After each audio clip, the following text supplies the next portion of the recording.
What a weekend of college football we experienced this week. From the backyard brawl on Thursday night to Penn State and Purdue being decided in the final minute, a down to the wire finish.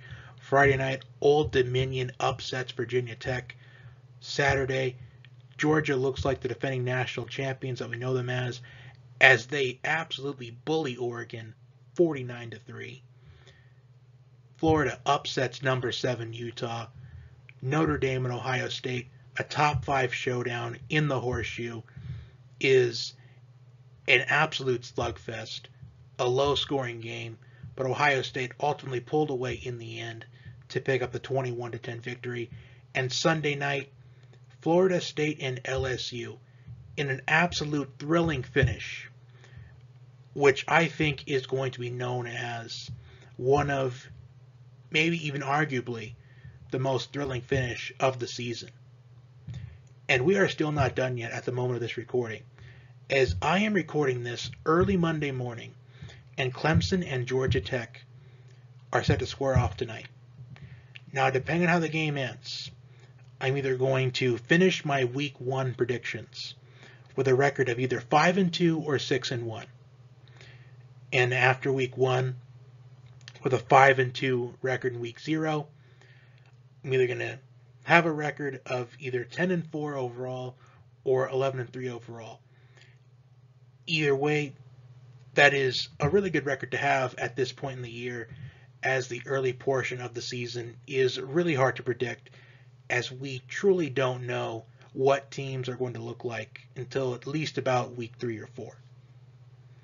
So 7 more games to predict this week, and the 7 games this week I'm predicting are USC and Stanford, Arizona State and Oklahoma State, Iowa State and Iowa, Tennessee and Pittsburgh, Kentucky and Florida, Baylor and BYU, and the game of the week, as this is where College Game Day will be going this week, Alabama and Texas. So without further ado, let's get to the Week 2 college football predictions. Kicking things off with USC and Stanford, a Pac-12 battle. The Trojans had a lot of high expectations and a lot of hype built around them this season. They hire Lincoln Riley, a blockbuster hire. They acquire Caleb Williams, Jordan Addison, who is one of the best receivers in the entire country. Travis Dye. They have the best acquisitions in the transfer portal out of anybody, at least arguably. And now this is the first true test of the Lincoln Riley era as they go on the road to take on Stanford. And for Stanford, I don't know if head coach David Shaw is on the hot seat for sure. If he's not, he needs to be. In fact, he should have been on the hot seat last season. I believe David Shaw is the 4th or 5th highest paid coach in all of college football. And for him to be the 4th or 5th highest paying coach in college football, there is no reason for David Shaw to produce what Stanford has been producing with his salary. I get that he is an alum of the program, but Stanford isn't as dangerous, they're not as threatening as they used to be. I remember Stanford back in the day where they were that team that would always spoil Oregon's championship hopes. They've done it at least 2 or 3 times in the past, back when they were that dangerous and threatening team that can play spoiler. And now, Stanford isn't really that feared anymore. There really isn't much fear when you play the Stanford Cardinal. There just isn't. Now, I find Stanford quarterback Tanner McKee very underrated.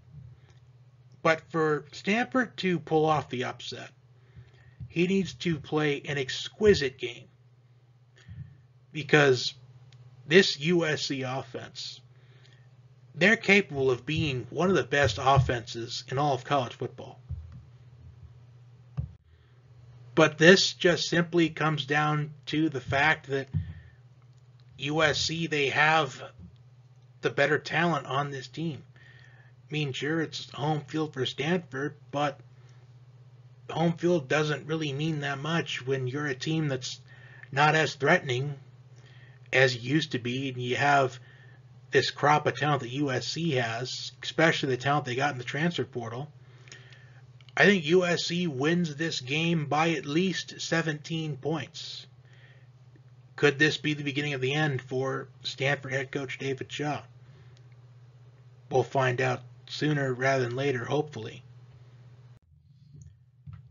Moving on to a Pac-12 Big 12 matchup, Arizona State and Oklahoma State. Arizona State dominant in their win last week against Northern Arizona by a score of 40-3. And Oklahoma State, don't let the scoreboard fool you. They dominated against Central Michigan last week. It may have been 58-44, but Oklahoma State, they were dominant from start to finish. They held last year's leading rusher in all of college football in Lew Nichols to just 2.8 yards per carry. And there was some questions that I was having for Oklahoma State's defense as what will the defense look like with defensive coordinator Jim Knowles heading to Ohio State. So new defensive coordinator. And I feel like the Oklahoma State defense, they answered a lot of those questions. I mean, sure, they gave up 22 points in the fourth quarter, but that was when they were in a position that they were able to do so. They were able to put backups in, put third stringers in, get those guys some playing time and experience. The Cowboys, they should have the best defense in the Big 12 once again this season. For Arizona State, Emory Jones is getting his opportunity to be a starting quarterback in college football without quarterback controversy surrounding him, as his entire time at Florida was just him being in a quarterback controversy discussion. Early on in his career was controversy whether it should be Emory Jones or Kyle Trask under center for the Gators. Then last year, should it be Emory Jones or Anthony Richardson under center for the Gators? And now Emory Jones is at Arizona State, where I think he has the opportunity to flourish, where he's not surrounded by controversy. But I ultimately think Oklahoma State is going to win this game. You got to remember, the Pac-12 is not a conference known for defense. And Spencer Sanders last week, over 400 passing yards and 4 touchdowns. I want to see Emory Jones succeed, but I just don't think he's going to succeed against this Oklahoma State defense. I think despite a new defensive coordinator, Oklahoma State, they should have one of, if not the best defense in the Big 12 conference. So I'm picking the Cowboys to win this matchup. Next up, the battle for the Cy-Hawk Trophy, Iowa State and Iowa. Iowa State dominant win last week against Southeast Missouri, but on the other hand, it is just Southeast Missouri. Iowa, on the other hand, absolute abysmal performance on offense. The offense was complete abysmal the entire game. Spencer Petras and the Iowa offense couldn't generate anything, and their defense bailed them out, getting 2 safeties. I thought I had seen it all, but I have never seen a team get 2 safeties in one game, let alone one half, as they both took place in the second half. And their defense carried Iowa. And I'm honestly used to seeing Iowa's defense carrying the Hawkeyes. I don't understand what Iowa is doing. They always seem to have a good defense, really solid running game, but they never go after a quarterback for some reason. They never try to recruit a talented quarterback. They never try to target a quarterback in the transfer portal. If Iowa could just get a talented quarterback, even a talented offensive coordinator, they could be serious contenders. But Iowa doesn't. They just choose to be this mediocre 7-5, 8-4 team. I mean, outlier years, you can see the Hawkeyes get a 9-3 record, 10-2, maybe 11-1. I mean, one year Iowa went 12-0, went to the Big Ten championship game and almost made the college football playoff. But based off of what we've seen, this past weekend, you would assume that this is the year that Iowa State finally beats Iowa. I don't think so. I think Iowa wins this game by once again getting carried by their defense. The last two times actually that Iowa State beat Iowa, they were both by 3 points, 44-41 and 9-6. I think we're going to have a game closer to 9-6. In fact, I'll say this. I think Iowa wins this game by a score of 13-10. I think we're in for a low-scoring game, defensive slugfest. Iowa has the better defense. They'll bail out Iowa once again, and the offense will still struggle. Moving on to Tennessee and Pittsburgh. Tennessee picked up a dominant win on Thursday night against Ball State, while Pittsburgh outlasted West Virginia in the backyard brawl as a pick six with less than 3 minutes left gave Pittsburgh the lead, and West Virginia could not come up with an answer to try to tie the game. So now Pittsburgh is coming off an emotional win in that backyard brawl. Tennessee is coming off of a dominant performance. And Tennessee is a team that usually has a lot of questions. Pittsburgh, I had some questions for heading into the season. And last week, a lot of them got answered. I was wondering how the offense was going to look this season after losing offensive coordinator Mark Whipple to Nebraska, losing quarterback Kenny Pickett to the NFL, losing star receiver Jordan Addison to USC. Caden Slovis put up a good performance, over 300 yards passing. And Pittsburgh, ultimately, they held on in that backyard brawl, as that was one of the best games of the week. While Tennessee, sure, they looked dominant against Ball State, but you don't truly know how good Tennessee is going to be this season until they play somebody that's actually good. Pittsburgh, a top 25 team. Tennessee comes into this as about a 4.5 to 5 point underdog, which I think is surprising because I don't see exactly how Tennessee improved from last season from playing somebody like Ball State. I think Pittsburgh gets the win in this matchup, as I feel like the odds makers are wanting to give a lot of us free money.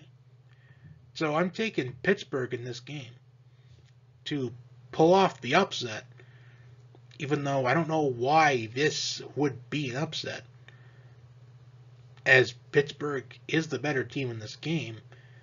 It's shocking I have to say that. Next up, we have a big-time matchup in the SEC East, Kentucky and Florida, and this will be a top 25 matchup. We don't know what the rankings are going to be until tomorrow, but Florida will be in that top 25. In fact, they better be. If not, something is wrong with the AP, and they all need to be fired. Because Florida pulled off the upset of the week, upsetting the number 7 team in the country in Utah by a score of 29-26, where Anthony Richardson came up clutch on that final drive, converting a 4th and 3 to keep that drive going, to set up the game-winning touchdown where he called his own number. In fact, 106 yards rushing last week for Anthony Richardson on 11 carries and 3 touchdowns, which includes that game winner. And Amari Burney came up clutch on defense with the game-winning interception in the end zone, a diving interception in the end zone, to seal the upset win and the start of the Billy Napier era in Florida is off to a good start. In fact, it's off to the perfect start, pulling off a top 10 upset in his head coaching debut. I think this is evident that Billy Napier is that guy to steer Florida in the right direction. And now they take on a Kentucky team where quarterback Will Levis has got a lot of hype around him. In fact, mock draft sites right after the NFL draft, they list him as the number 1 overall pick in some mock drafts. In fact, I think both of these guys, Will Levis and Anthony Richardson, I think it's possible we're going to see both of them be first-round picks. In fact, I did a mock draft a few months ago, right after the draft in April, and I had both of them being picked in that first round.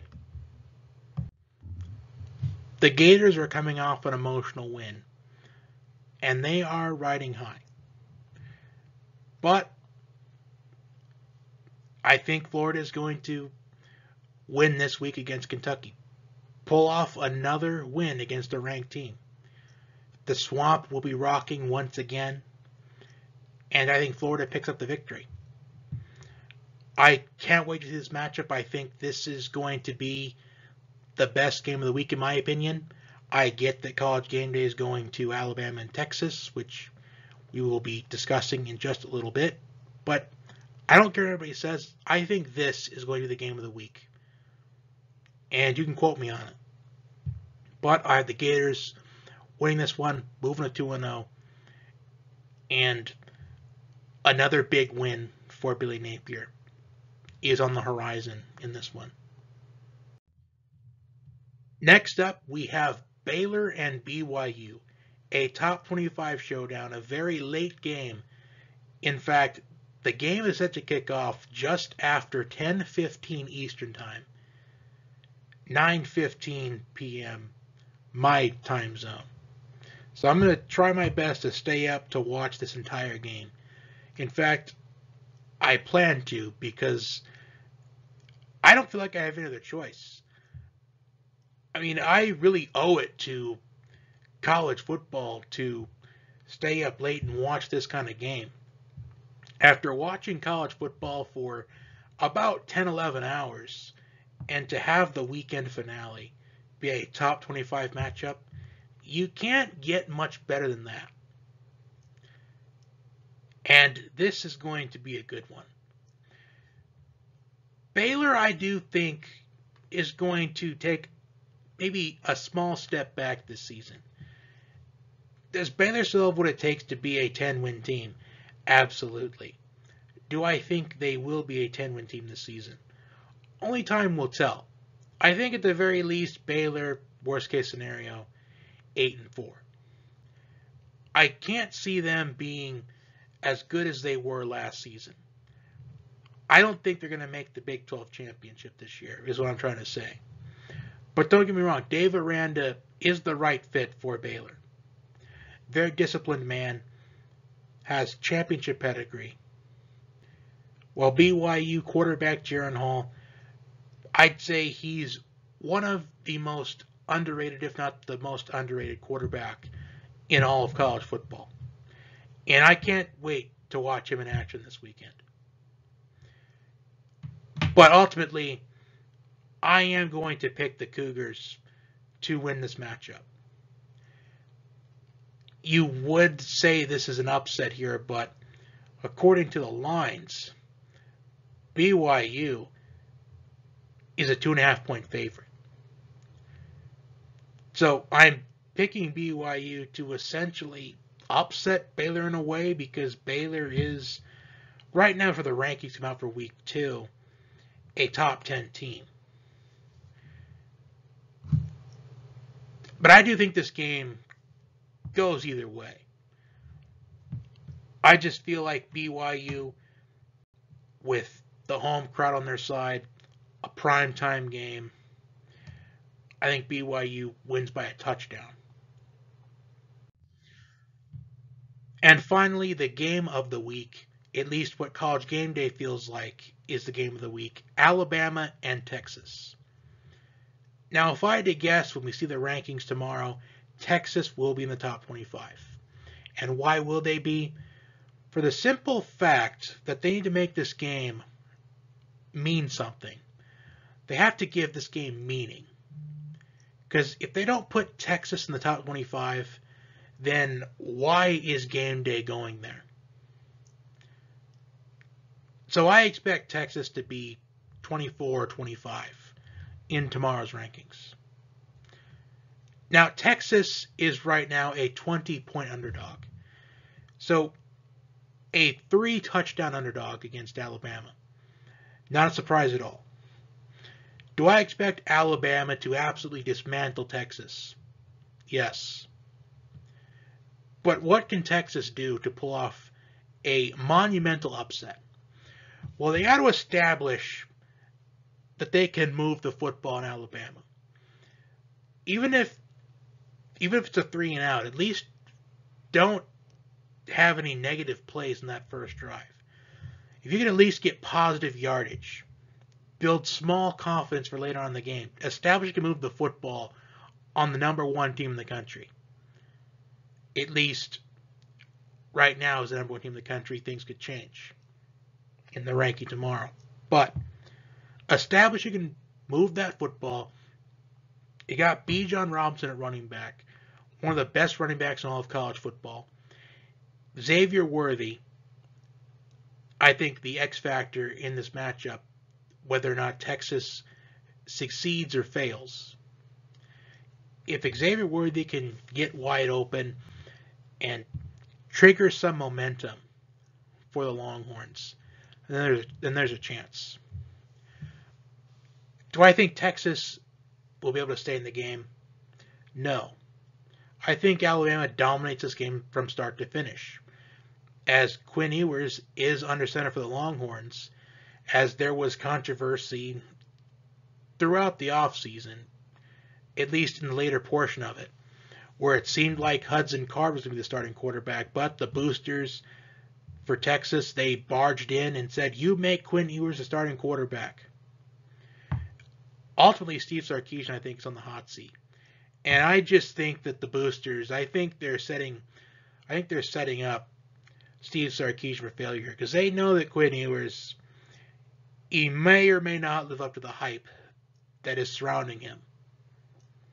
But either way, I think the boosters are setting up Steve Sarkisian for failure here to bring in Urban Meyer. Yeah, I feel like the writing is on the wall at this point. Because Texas, they have the money to bring in Urban Meyer. And Urban Meyer wants to coach again. He needs to redeem himself. He needs to rebuild himself after getting caught in 4K and supposedly kicking a player and becoming a cancer in the Jaguars locker room last year. So Alabama dominates this game, and ultimately this is going to be the beginning of the end for Sarkisian. So that will do it for my Week 2 college football predictions. I did say that last week I was going to have a new segment on Who's an Upset Alert. I will comment those 3 teams on Upset Alert in the comment section. I'll pin it so you can see it. Like, share, comment, and subscribe. Thank you for tuning in this week, and have a wonderful day, and enjoy college football this weekend.